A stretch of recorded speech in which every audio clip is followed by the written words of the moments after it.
Instituée depuis 1988, la Journée mondiale de lutte contre le sida est un moment privilégié pour réfléchir, célébrer les avancées et renouveler l'engagement collectif dans la lutte. C'est aussi une occasion de soutenir les personnes vivant avec le VIH-Sida. Malgré les progrès réalisés dans cette lutte, ces personnes continuent de faire face à quelques défis. Les adolescents et les jeunes touchés par le VIH doivent souvent faire face à une série de défis.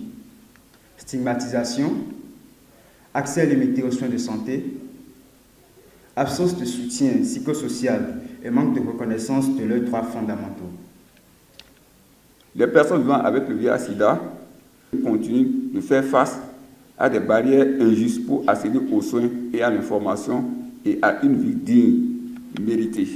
Aminatou Sarr, coordonnatrice résidente du système des Nations Unies au Bénin, précise que malgré les défis, l'espoir est permis. L'objectif poursuivi étant de mettre fin au VIH-Sida en tant que menace de santé publique d'ici 2030.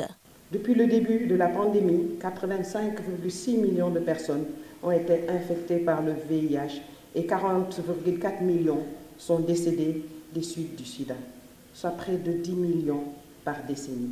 C'est beaucoup.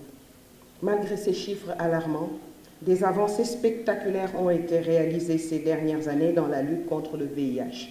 En 2023, 30,7 millions de personnes, soit un peu plus des 3/4 de toutes les personnes vivant avec le VIH, ont eu accès à une thérapie antirétrovirale. Les infections nouvelles ont diminué d'environ 40% depuis 2010.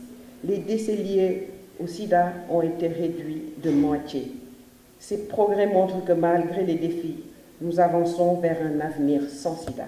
Partant du thème de cette édition, suivons le chemin des droits. Le ministre de la Santé conclut que la lutte contre le VIH-Sida est une lutte pour les droits humains.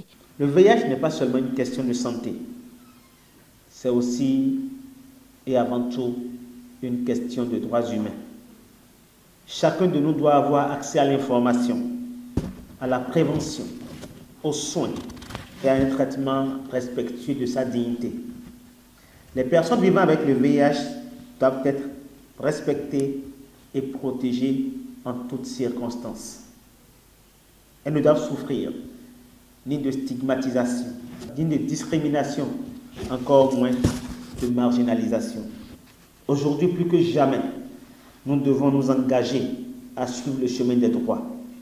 Ce n'est qu'en respectant et en protégeant nos droits à la santé, à la vie et à la dignité que nous pourrons réellement vaincre le VIH-Sida et garantir un avenir plus sûr pour tous. Le ministre a également lancé une campagne de dépistage intégrée du VIH, de la syphilis et des hépatites virales B et C sur place au Palais des Congrès toute la journée de ce dimanche. La campagne va se poursuivre les 10 prochains jours ouvrables au CICD ex-CIPEC Sisaké Komé.